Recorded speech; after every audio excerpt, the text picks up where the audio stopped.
Nothing is about to happen, and that might be exactly what you need. Say that to yourself and let the sentence land like a stone dropped into still water. The ring moves outward. The silence after the drop is not emptiness. It is the work. There is a version of you who walks into every room and is immediately recognized. They don't hesitate. They don't apologize for their ambition or apologize for their rest. They command a life not because the world hands it to them, but because something inside has been quietly constructed, piece by patient piece. That version of you is not living in some far-off timeline. They are being formed in the quiet that many of us call waiting. It feels like loss when nothing seems to be happening. You watch ads of other people's milestones. You refresh inboxes. You replay moments when you could have chosen differently, and a small voice whispers, "You're late." The wound is ancient and humane. Comparison, impatience, the fear that windows are closing. That sensation of being behind. It drives decisions. It fuels hustle. It shrinks the present into a frantic attempt to catch up. But what if that inner accusation is a misunderstanding of time itself? Most of us live by the clock. Clock time is linear, relentless, and public. Deadlines, resumes, anniversaries, ages. Clock time wants records and proof. It wants to measure arrival with a timestamp. But there is another logic at work. A spiral time, a soul timing, a kind of inner cadence that does not reduce to minutes and dates. Call it whatever language helps you. The field, the deeper timeline, the organism of your life finding its shape. In spiritual language, when people say quantum, they often mean the felt sense that multiple potentials exist and that timing is not simply chronological. Use that word only as a metaphor. This is not science explained. This is a poetic way to say your inner readiness and outer opportunities are not synchronized by a clock alone. Imagine a chrysalis. From the outside it looks inert. A caterpillar has closed itself away. You could stand there and call it wasted time. You could insist it missed something. But inside the chrysalis, forms are rearranged. Old structures dissolve. New musculature forms. Organs build. There is a messy, slow biochemical storm that must happen before flight. If you tried to hurry a chrysalis, pry it open early, insist it perform, you would interrupt creation. Sacred delay is not a flaw in the plan. It is the plan. So when a job didn't come through, when a relationship ended, when years slipped by and the scoreboard still reads 0, these are not automatic negative judgments. They are, in many cases, the scaffolding of a future that could not have been held otherwise. The job you didn't get may have prevented you from taking a position that would have burned you out, cut you off from your true gifts, or trapped you in someone else's timeline. The breakup that felt like a door slammed in your face may have been a detour that redirected you towards someone who can love you fully. The lost decade you're ashamed of may be an intense season of inner training you didn't notice while you were in it. This is not romanticizing pain. Pain is painful. Grief takes its time. Saying delay is protective does not erase the sting. It simply offers another lens. What if the thing you call lateness is the life insisting you learn something first? What if the pause is the exact work of aligning what you can hold inside with what you will receive outside? There is a mechanism to how this works. Not as a magic formula, but as practical embodied processes. While you were convinced nothing was happening, something was happening to you. You were developing a nervous system capacity, the ability to tolerate uncertainty, to stay present in discomfort, to make choices without dissolving into panic. You were building discernment, the mental library of experiences that teach you what belongs and what doesn't. You were learning language, how to speak your needs, how to negotiate, how to notice the micro-boundaries that protect your energy. These are not glamorous. They are slow crafts, like learning to bake bread or to read the weather from the sky. And they matter. Think about frequency and coherence not as esoteric terms, but as practical descriptions. Frequency is the prevailing state you operate from. Anxious, depleted, hopeful, clear. Coherence is the degree to which your thoughts, feelings, and actions are aligned. When your inner frequency matches the life you want, not because you've tricked reality, but because you have genuinely adjusted, Opportunities will meet you with less friction. Employers, partners, projects, and invitations are drawn not only to credentials, but to the felt reliability of someone who is ready. That reliability is built by practice, showing up when you say you will, doing the small, unglamorous trainings, learning to be steady under pressure. Notice the important difference. Readiness is not the same as entitlement. It's not, if I prepare, the universe owes me. It's preparing so that when possibility comes, you can receive it without falling apart. Preparation is also protection. Consider how a person trained in conflict de-escalation is less likely to be pulled into destructive relationships. Consider how a person who has learned to regulate their nervous system is less likely to make impulsive financial choices under stress.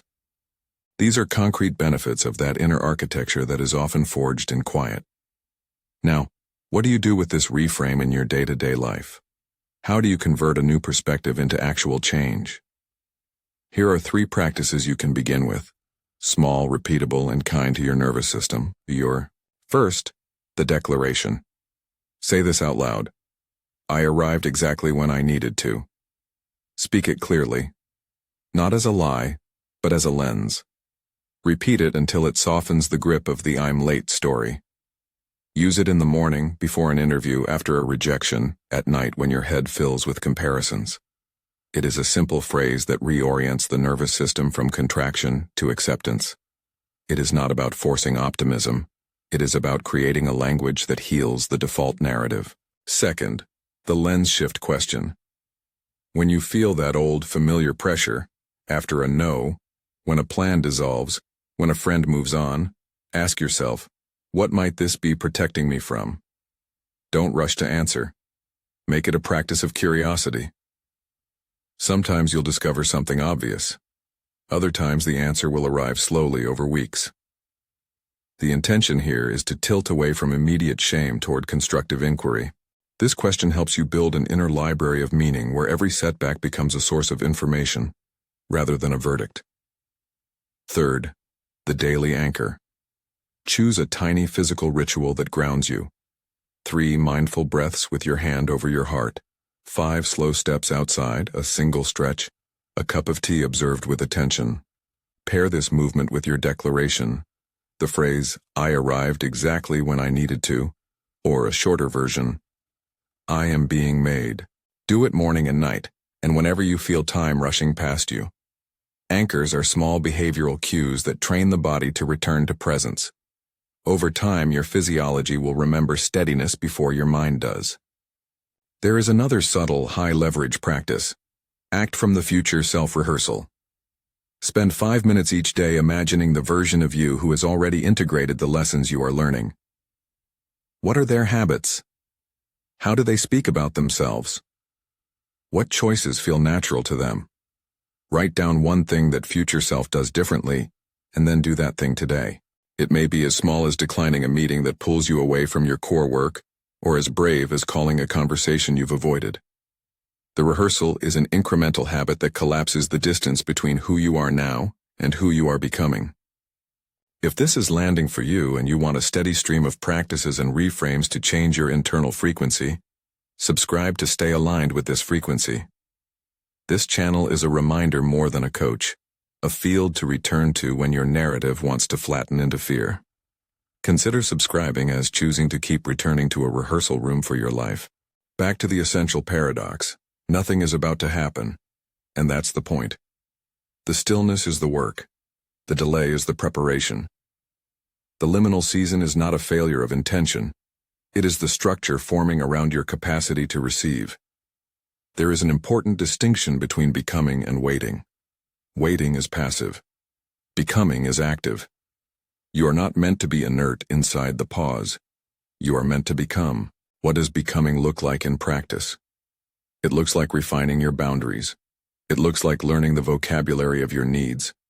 It looks like adopting tiny rituals that steady your nervous system. It looks like saying no to urgency that is not yours and yes to slow commitments that enlarge you. Becoming is the daily, ordinary accumulation of small choices that over time create a life that matches your deepest aims. There will be tests. Old stories will try to reassert themselves. Comparison will creep in.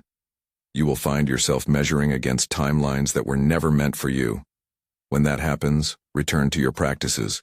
Repeat the declaration. Ask the lens shift question. Take the anchor. Also practice compassion. The fierce voice that says you're late is an old guard trying to keep you safe in a narrow way. Thank it for its intention, and then lead with a different logic, curiosity and courage. Let me tell you a composite.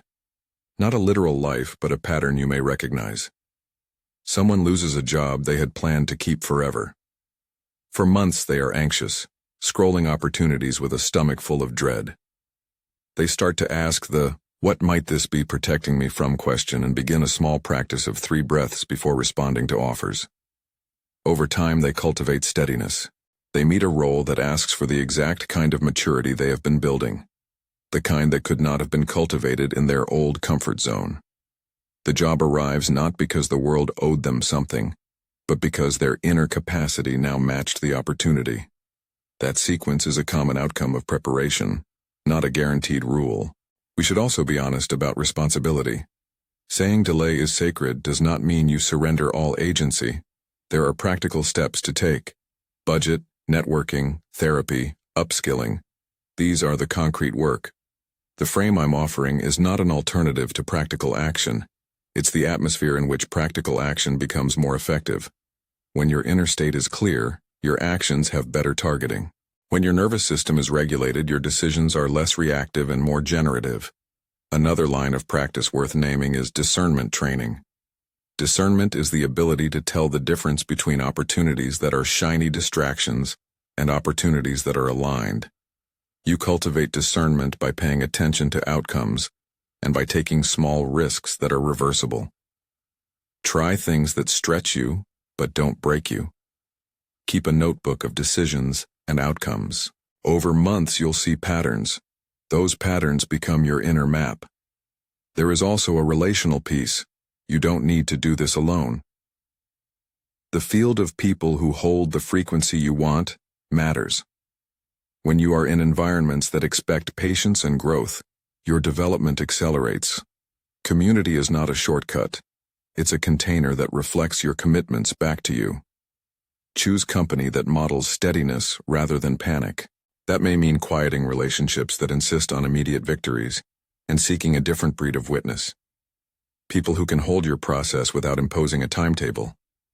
Now return to the future self, the voice you sometimes hear as possibility.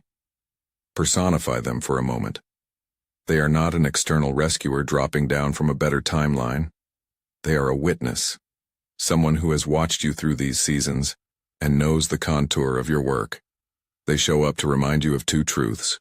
You are not behind, and you are more resilient than you give yourself credit for. Their role is not to solve your problems, but to model the posture from which problems look different. When you act from that posture, your decisions are less about scarcity and more about provision. There is one more practice I want to offer for when the old stories show up in strong form. Create a boundary with your timeline narrative. Designate a specific, limited time for catch-up anxiety. Say 10 minutes in the evening when you journal, vent, and process the fear of being late. After that time, close the notebook and move to an activity that nourishes. This technique gives your anxious mind a container so it doesn't bleed into every moment. It honors that the fear exists without letting it take every hour. Remember, saying nothing is about to happen does not mean passivity. It is a paradoxical invitation to engaged patience. The chrysalis is not asleep. It is busy. You can be busy too, but in a way that builds and refines rather than panics. Desire without frantic grasping is a ripe place to live. Take your longings seriously enough to prepare for them, but not so wildly that you become unsafe in the attempt to manifest them. Before we close, repeat this with me, aloud or in your head. I arrived exactly when I needed to. I am being made to hold what I desire. Make it a small ritual. Say it when you wake. Say it when you falter. Let it be a balm and a sword. Balm to soothe the ache of comparison. Sword to cut through the narratives that keep you small. If you're willing, take a small action right now. In the comments, drop one word. The energy you choose in this season. One word only. It can be steady, curious, patient, bold, healed. This is not performative. It's a tiny stake in the ground, a public marker of the frequency you're practicing. If you're not yet part of this channel, subscribe to stay connected. Consider this a field to return to, a little place of alignment in your feed. I want to close with a final invitation. The life you want is not a prize you will one day win by racing. It's the consequence of small, consistent acts of becoming. There will always be more to learn. Becoming never ends, and that is part of the grace. Your timeline is not a straight line of missed or made moments, but a spiral where each turn brings you back with a deeper capacity.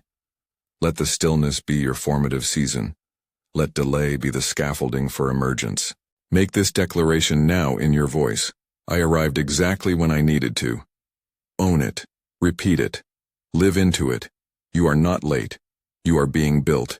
One word in the comments, the energy you choose. And if you want more practice on this theme, subscribe.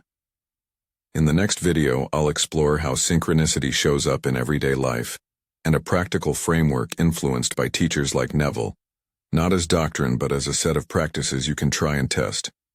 For now, breathe. You are becoming. Nothing happening is not emptiness. It is the making.